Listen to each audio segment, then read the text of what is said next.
రాజులు రెండవ గ్రంథము 5వ అధ్యాయము. నామాను కుష్ఠ నయమగుట. సిరియా రాజు సైన్యాధిపతి నామాను. ఈ నామాను ద్వారా ప్రభువు సిరియా దేశమునకు విజయము ప్రసాదించెను. కనుక రాజును కతడనిన మిక్కిలి గౌరవము. నామాను మహాసూరుడు, కాని కుష్ఠరోగి. ఒకమారు సిరియనులు ఇశ్రాయేలు దేశము మీద దాడి చేసి వారి బాలికనొకతను చెరగొనిరి. ఆ పిల్ల నామాను భార్యకు దాసి అయ్యెను. ఆమె ఒకనాడు యజమానురాలితో, మన యజమానుడు సమరియాలోని ప్రవక్త యుద్ధకు వెళ్ళిన ఎంత బాగుండునో. ఆ దైవభక్తుడు మన దొరవ్యాధి నయము చేయును కదా అనెను. నామాను రాజు వద్దకు వెళ్ళి, ఇశ్రాయేలు దేశము నుండి వచ్చిన పనిపిల్ల ఇట్లు పలికినదని విన్నవించెను. రాజు అతనితో, నీవు ఇశ్రాయేలు దేశపు రాజునొద్దకు వెళ్ళుము, నేనతనికి కమ్మ వ్రాసి ఇచ్చేదనని చెప్పెను. కనుక నామాను 30,000 వెండి నాణెములు, 6,000 బంగారు కాసులు, 10 జతల పట్టుబట్టలు కానుకగా తీసుకొని ఇశ్రాయేలు దేశమునకు పయనమై వచ్చి రాజునకు కమ్మనందించెను. దాని యందు ఇట్లున్నది, నా ఉద్యోగి అయిన నామానును ఈ లేఖతో నీ చెంతకు పంపుచున్నాను. నీవతని కుష్ఠను నయము చేయవలసినది. ఇశ్రాయేలు రాజు ఆ జాబు చదివి బట్టలు చించుకొనెను. కొలువు కాండతో వింటిరా, సిరియా రాజు నేనతని కుష్ఠను నయము చేయవలయునని అనుచున్నాడు. చావును గాని బ్రతుకును గాని కలిగించుటకు నేను దేవుడనా ఏమి? అతడు నాతో జగడము పెట్టుకొనుటకే ఈ పన్నాగము పన్నెనని స్పష్టమగుటలేదా అనెను. కాని రాజు బట్టలు చించుకున్నాడని విని ఎలీషా అతని యొద్దకు కబురు పంపి, నీవు బట్టలు చించుకోనేలా నామానును నా యొద్దకు పంపుము. ఇశ్రాయేలు దేశమున ప్రవక్త ఒకడున్నాడని అతడు గుర్తించునని చెప్పెను. నామాను రథములతో గుర్రములతో వెడలి వచ్చి ఎలీషా ఇంటి ముందటాగెను. ఎలీషా అతని వద్దకు సేవకుని పంపి, నీవు వెళ్ళి యోర్దాను నదిలో 7 సార్లు స్నానము చేయుము, నీ శరీరమునకు మరలా ఆరోగ్యము చేకూరునని చెప్పించెను. కాని ఆ మాటలు విని నామాను ఉగ్రుడయ్యెను. అతడు ప్రవక్త వెలుపలికి వచ్చి నా ఎదుట నిలుచుండి తన దేవుని ప్రార్థించి కుష్ఠ సోకిన భాగముపై చేయి త్రిప్పి నా వ్యాధి నయము చేయననుకొంటిని. దమస్కు నందలి అబానా, ఫర్ఫరు నదులు ఈ ఇశ్రాయేలు నది కంటే గొప్పవి కావా? నేనా నదులలో స్నానము చేసి ఆరోగ్యము పొందలేనా అనుచు అచటి నుండి వెడలిపోజొచ్చెను. అప్పుడు సేవకులు అతనికి అడ్డుపడి, అయ్యా, ప్రవక్త నిన్నేదైనా కష్టమైన కార్యము చేయుమని ఆజ్ఞాపించిన ఎడల నీవు తప్పక చేసి ఉండడి వాడవే కదా. ఇప్పుడతడు చెప్పినట్లు నదిలో స్నానము చేసి శుద్ధి పొందుట సులభము కాదా అనిరి. ఆ మాటలాలించి నామాను యోర్దాను నదికి వెళ్ళెను. ప్రవక్త ఆదేశించినట్లే నదిలో 7 సార్లు మునిగి స్నానము చేసెను. వెంటనే అతని శరీరము శుద్ధి పొంది చిన్నబిడ్డ దేహము వలె నయ్యెను. అంతట నామాను తన పరిజనముతో ఎలీషా చెంతకు వచ్చి, అయ్యా, ఈ భూమి మీద ఇశ్రాయేలు దేవుడు తప్ప మరి ఒక దేవుడు లేడని నాకిప్పుడు స్పష్టమైనది. నేను నీకొక కానుకను సమర్పించుకోగోరెదను, చిత్తగింపు మరెను. కాని ఎలీషా, నేను కొలుచు సజీవుడైన యావే తోడు, నీ కానుకలేమియు నాకక్కరలేదనెను. నామాను ఎంత బ్రతిమాలినను ప్రవక్త అతని బహుమతిని అంగీకరింపలేదు. నామాను, నీవు నా కానుకను అంగీకరింపవైతివి. ఇచటి నుండి 2 కంచరగాడిదలు మోయినంత మట్టినైనా మా దేశమునకు కొనిపోనివ్వవా? నేటి నుండి నేను ప్రభువునకు తప్ప మరి అన్యదేవునికి బలులు గాని దహన బలులు గాని సమర్పింపను. మా ప్రభువుకు సిరియా రాజు రిమ్మోను దేవలమునకు వెళ్ళినప్పుడు నేనును అతని వెంట పోవలయును. అతడు నా భుజములపై వ్రాలి రిమ్మోనును ఆరాధించినప్పుడు నేనును ఆ దేవునకు మ్రొక్కవలయును. ఈ ఒక్క కార్యమునకు గాను యావే ప్రభువు నన్ను మన్నించునుగాక అని పలికెను. ఎలీషా అతనితో, నీవు నిశ్చింతగా వెళ్ళి రమ్మని చెప్పగా నామాను తన దేశమునకు పయనమయ్యెను. అతడు కొంచెము దూరము పోయెనో లేదో ఎలీషా సేవకుడు గేహజీ, యజమానుడు కానుక పుచ్చుకొనకయే ఈ సిరియా సైన్యాధిపతిని పంపివేసెను గదా, సజీవుడైన యావే తోడు, నేనతని వెంట పరిగెత్తి ఏదైనా బహుమానమును అడిగి పుచ్చుకుందనని తలంచెను. కనుక గేహజీ నామాను వెనువెంట పరిగెత్తెను. నామాను తన వెనుకెవరో పరిగెత్తుకుని వచ్చుచున్నారని గమనించి రథము దిగి గేహజీని కలుసుకొని, అందరూ క్షేమముగా ఉన్నారా అని ప్రశ్నించెను. గేహజీ, మేమందరము కుశలముగానే ఉన్నాము. ఇప్పుడే ఎఫ్రాయిము మన్నెమునందలి ప్రవక్తల సమాజము నుండి 20 ప్రవక్తలు మా ఇంటికొచ్చిరి. వారికి గాను 3000 వెండి నాణెములు, 2 జతలు పట్టుబట్టలు ఇయ్యవలసినదని మా యజమానుడు నిన్నడుగుచున్నాడని చెప్పెను. నామాను, అయ్యా, 3000 6000 నాణెములు గైకొమ్మని గేహజీని బ్రతిమాలెను. అతడా నాణెములు 2 సంచులలో పోసెను. ఆ సంచులను 2 జతల పట్టుబట్టలను 2 సేవకుల నెత్తికెక్కించెను. వారా కానుకలను మోసుకొనుచు గేహజీ ముందు నడిచివచ్చిరి. వారు ఓపెలు కొండ చెంతకు రాగానే గేహజీ ఆ సంచులను తన ఇంట చేర్చుకొని నామాను సేవకులను పంపివేశెను. తరువాత గేహజీ ఎలీషా వద్దకు వెళ్ళెను. ప్రవక్త, ఓయి, నీవెక్కడకు వెళ్ళితివి అని అతనిని అడిగెను. గేహజీ, నేనెక్కడికి వెళ్ళలేదని అనెను. కాని ఎలీషా, అతడు రథము దిగి నిన్ను కలుసుకున్నప్పుడు నా మనసు నీతో రాలేదనుకుంటివా? డబ్బు, ఉడుపులు, ఒలీవ తోటలు, ద్రాక్ష తోటలు, గొర్రెల మందలు, గొడ్ల మందలు, దాసదాసీ జనములు కానుకగా స్వీకరించుటకిది అదుననుకుంటివా?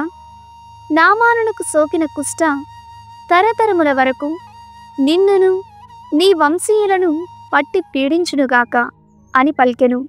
గేహజీ యజమానుని ఇంటి నుండి వెలుపలికి వచ్చినప్పటికీ కుష్ట సోకగా అతని ఒడలు మంచువలె తెల్లనయ్యెను. హోషేయ గ్రంథము 1వ అధ్యాయము. హోషేయ వివాహము, దాని సాంకేతిక భావము. ఉజ్జియా, యోతాము, ఆహాసు, హిజ్కియాలు యూదాకు, యోవాషు కుమారుడు యరొబాము ఇశ్రాయేలుకు రాజులుగా ఉన్న కాలమున ప్రభువు బేరీ కుమారుడు హోషేయకు తెలియజేసిన సందేశం ఇది. ప్రభువు మొదట హోషేయ ద్వారా మాట్లాడినప్పుడు అతడితో, నీవు వెళ్ళి వ్యభిచారిణి అయిన యువతిని పెండ్లి ఆడుము, వ్యభిచారము వలన ఆమెకు కలిగిన బిడ్డలను చేపట్టుము. ఇట్లే ఈ దేశ ప్రజలను నన్ను విడనాడి వ్యభిచారిణి వలె ప్రవర్తించుచున్నారు అని చెప్పెను. కనుక హోషేయ దిబ్లాయిము కుమార్తె గోమెరును పెండ్లి ఆడెను. ఆమె గర్భవతి అయి కుమారుని కనెను. ప్రభువు హోషేయతో, నీవు శిశువుకు ఎస్రాయేలు అని పేరు పెట్టుము. ఎందుకనా ఇశ్రాయేలు రాజు వంశకర్త అయిన యెహూ పూర్వము ఎస్రాయేలున హత్యలు జరిగించెను. కనుక నేను అనతి కాలముననే ఆ రాజును శిక్షింతును, యెహూ రాజవంశమును తుదముట్టింతును. ఆ సమయమున ఎస్రాయేలు లోయలో ఇజ్రాయేలు సైన్యము బలమును అణచివేయుదును అని చెప్పెను. గోమెరు మరలా గర్భవతి అయి ఆడుబిడ్డను కనెను. ప్రభువు హోషేయతో, ఈ శిశువుకు లోరుహామా అనగా ప్రేమను పొందనిది అని పేరు పెట్టుము. ఎందుకనా నేనిక మీదట ఇశ్రాయేలీలపై ప్రేమ చూపను, వారి తప్పిదములను మన్నింపను. కాని నేను యూదా ప్రజలకు ప్రేమ చూపుదును. ప్రభువును వారి దేవుడనైన నేను వారిని రక్షింతును. కాని యుద్ధము ద్వారా అనగా కత్తులు, విండ్లు, బాణములు, గుర్రములు, రౌతుల ద్వారా నేను వారిని రక్షింపను అని చెప్పెను. గోమెరు ఆ పాపకు పాలు మాన్పించిన పిదప మరలా గర్భవతి అయి మగబిడ్డను కనెను. ప్రభువు హోషేయతో, నీవు ఈ శిశువుకు లో అమ్మి అనగా నా ప్రజలు కానివారు అని పేరు పెట్టుము. ఎందుకన ఇశ్రాయేలీయులు నా ప్రజలు కారు, నేను వారికి దేవుడను కాను అని చెప్పెను. ఇశ్రాయేలు ఉద్ధరణ. అయినను ఇశ్రాయేలీయులు సముద్రపు ఒడ్డున ఉన్న ఇసుక రేణువుల వలె విస్తరిల్లుదురు. వారు లెక్కలకు కొలతలకు అందరు. ఇప్పుడు దేవుడు వారితో, మీరు నా ప్రజలు కారు అని చెప్పుచున్నాడు. కాని ఆ దినమున అతడు వారితో, మీరు సజీవుడైన దేవుని బిడ్డలు అని చెప్పును. అప్పుడు ఇశ్రాయేలు యూదా ఐక్యమగుదురు. ఇరువురు కలిసి ఒక్క నాయకుని ఎన్నుకొందురు. వారు మరలా తమ దేశమును పెంపు చెందుదురు. అది ఇశ్రాయేలునకు శుభదినమగును. 2వ అధ్యాయము. మీరు మీ ఇశ్రాయేలు సోదరులను దేవుని ప్రజలని పిలువుడు. మీ ఇశ్రాయేలు సోదరీలను దేవుని ప్రేమను పొందిన వారని పిలువుడు. వ్యభిచారిణి అయిన గోమెరు, వ్యభిచారిణి వంటి వారైన ఇశ్రాయేలీయులు. బిడ్డలారా, మీరు మీ తల్లిని బ్రతిమాలుడు. ఆమె నాకిక భార్య కాదు, నేను ఆమెకు భర్తను కాను. ఆమె తన వ్యభిచారమును వేశ్యావృత్తిని మానవలనని చెప్పుడు. మానదేని ఆమె పుట్టిన నాడు వలె ఆమెను దిగంబరుని చేయుదును. ఆమెను ఎడారిగను ఎండిన నేలనుగను మార్చదను. అప్పుడామె దాహముతో చచ్చును. నేనామె బిడ్డలపై నెనరు చూపను. వారు వ్యభిచారిణి సంతానము. వారి తల్లి వ్యభిచారిణిగా ప్రవర్తించెను. ఆమె సిగ్గుమాలిన కులటయ్యి ఆ బిడ్డలను కనెను. నేను నా ప్రేమికుల వద్ద కేగెదను. వారు నాకు అన్నపానీయములు, ఉన్ని, నార, ఓలీవు తైలము, ద్రాక్ష సారాయమును ఇచ్చెదరు అని పల్కెను. కనుక నేనామెకు అడ్డముగా ముళ్ళకంచె వేయుదును. ఆమె గమనమును నిరోధించుటకు గోడ కట్టుదును. ఆమె తన ప్రేమికుల వెంటబడును కాని వారు ఆవిడకు దొరకరు. వారి కొరకు ఆమె గాలించును గాని వారావిడ కంటబడరు. అప్పుడామె, నేను నా మొదటి భర్త వద్ద కేగెదను, ఇప్పటికంటే అప్పుడే నేను సుఖముగా నుంటిని అని పలుకును. తనకు ధాన్యము, ద్రాక్షాసారాయము, ఓలీవు తైలము ఇచ్చినది నేనే అని, నేనొసగిన వెండి బంగారములనే తాను బాలు పూజకు వినియోగించుకొననని ఆమె అంగీకరింపదు కదా. కావున కోతకాలము వచ్చినప్పుడు నేనావిడకు ధాన్యమును ద్రాక్షాసారాయమును ఇయ్యను. బట్టలు తయారు చేసుకొనుటకు ఆమెకిచ్చిన ఉన్నిని నారను మరలా తీసుకొందును. ఆమె ప్రేమికుల ఎదుటనే ఆమెను దిగంబరుని చేయుదును. నా బారి నుండి ఆమెనెవరునూ కాపాడజాలరు. ఆమె ఉత్సవములను తుదముట్టింతును. అమావాస్య నాడు, విశ్రాంతి దినములందు, సాంవత్సరిక దినములందు ఆమె చేయు పండుగలను ఆపుదును. ఆవిడ, నా ప్రేమికులు నాకు కట్నముగా నిచ్చిరని చెప్పుకొని ద్రాక్ష తోటలను, అంజూరపు తోటలను నాశనము చేయుదును. ఆ తోటలను బీళ్లుగా మార్చదను. వన్యమృగములు వానిని పాడు చేయును. నన్ను మరచిపోయినందుకు, వాలు దేవతకు సాంబ్రాణి పొగ వేసినందుకు, సొమ్ములు పెట్టుకొని ప్రియుల వెంటబడినందుకు నేనామెను శిక్షింతును. ఇది ప్రభువు వాక్కు. ప్రభువుకు తన ప్రజలపై గల ప్రేమ. నేనామెను మరలా ఆకర్షించి ఎడారిలోనికి కొనిపోవుదును. అచట ఆమెతో ప్రేమ సంభాషణములు నడుపుదును. ఆమె ద్రాక్ష తోటలను ఆమెకు మరలా ఇచ్చివేయుదును. కష్టమయమైన ఆ కోరులోయను ఆమెకు మరలా ఆశాజనకమైన దానినిగా చేయుదును. తాను యువతిగానున్నప్పుడు వలె, ఐగుప్తు నుండి తరలి వచ్చినప్పుడు వలె ఆ ఎడారిలో ఆమె నా పట్ల మరలా ప్రేమ చూపును. అప్పుడు ఆమె మరలా నేను తన భర్తనని చెప్పుకొనును, కాని నేను తన బాలుదేవరనని చెప్పుకొనదు. నేనామెను బాలుదేవర అన్న పదమును ఉచ్చరింపకుండునట్లు చేయుదును. ఇక బాలుదేవర అన్న శబ్దమును ఆమె జ్ఞప్తి అందుంచుకొనదు. ఆ కాలమున నేను వన్యమృగములతోనూ, పక్షులతోనూ, పాములతోనూ నిబంధనము చేసుకొందును. కనుక అవి నా ప్రజలను బాధింపజాలవు. నేను దేశము నుండి యుద్ధ సామగ్రిని, కత్తులను, విండ్లను తొలగింతును. కావున నా ప్రజలు శాంతి భద్రతలతో జీవింతురు. ఇశ్రాయేలు, నేను నిన్ను నా భార్యగా చేసుకొందును. నీతితో, న్యాయముతో, కరుణతో, కృపతో నిన్ను కలకాలము నా దానిగా చేసుకొందును. నమ్మదగిన తనముతో నిన్ను నా భార్యగా చేసుకొందును. నేను ప్రభువునని నీవు గ్రహింతువు. ఆ కాలమున నేను నా ప్రజలైన ఇశ్రాయేలీల మనవులను ఆలింతును. ఆకాశము నుండి నేల మీదకి వానను పంపుతును. భూమి మీద ధాన్యము, ద్రాక్షలు, ఓలీవులు పండును. నేను నా ప్రజలు తమ దేశమున వసించి పెంపు చెందునట్లు చేయుదును. భూమి మీద ధాన్యము, ద్రాక్షలు, ఓలీవులు పండును. నేను నా ప్రజలు తమ దేశమున వసించి పెంపు చెందునట్లు చేయుదును. ప్రేమను పొందని వారు అనబడు వారికి ప్రేమను చూపుదును. నా ప్రజలు కానివారు అనబడి వారితో మీరు నా ప్రజలు అని చెప్పుదును. వారు నీవు మా దేవుడవు అని బదులు పలుకుదురు. 3వ అధ్యాయము. హోషేయ వ్యభిచారిణి అయిన భార్యను స్వీకరించుట. ప్రభువు నాతో, నీవు మరలా వెళ్ళి తన ప్రేమికునితో వ్యభిచరించు ఆ స్త్రీ పట్ల ప్రేమ చూపుము. ఇశ్రాయేలీయులు అన్య దైవములను కొలుచుచు వారికి ఎండిన ద్రాక్ష పండ్ల మోదకములను అర్పింపగోరుచున్నారు. అయినను నేను వారిని ప్రేమించుట మానలేదు. అట్లే నీవును ఆమెను ప్రేమింపవలను అని చెప్పెను. కనుక నేను 15 వెండి నాణెములను 7 కుంచముల యవధాన్యమును ఇచ్చి ఆమెను కొని తెచ్చుకుంటేని. నేనామెతో ఇట్లు చెప్పితిని, నీవు వేశ్యావృత్తిని, వ్యభిచారమును మాని చాలా కాలము వరకు నా దానివిగా ఉండవలను. నేనును ఈ కాలమున నీ వాడుగా వేచియుందును.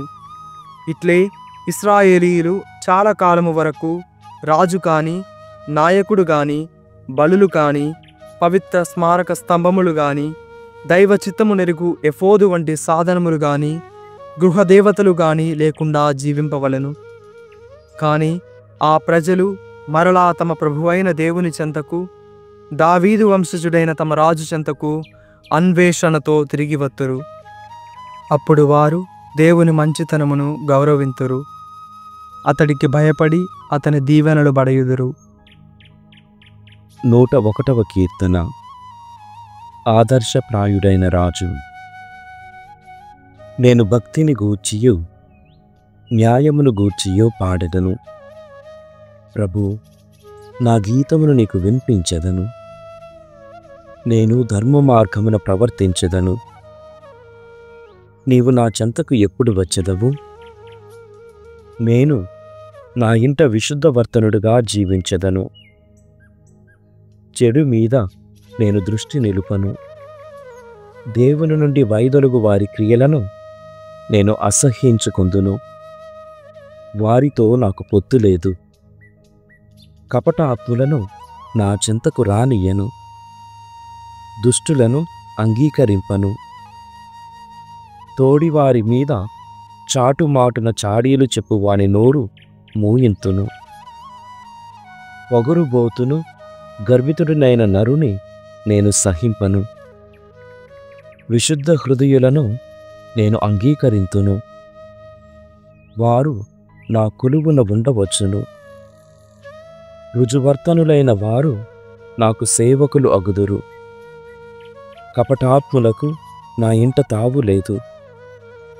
కల్లలాడువాడు నా ఎదుట నిలువజాలడు. నేను ప్రతి ఉదయము దేశములోని దుర్మార్గులనెల్లా నిర్మూలింతును. ప్రభువు నగరము నుండి దుర్జనులనెల్లా బహిష్కరింతును.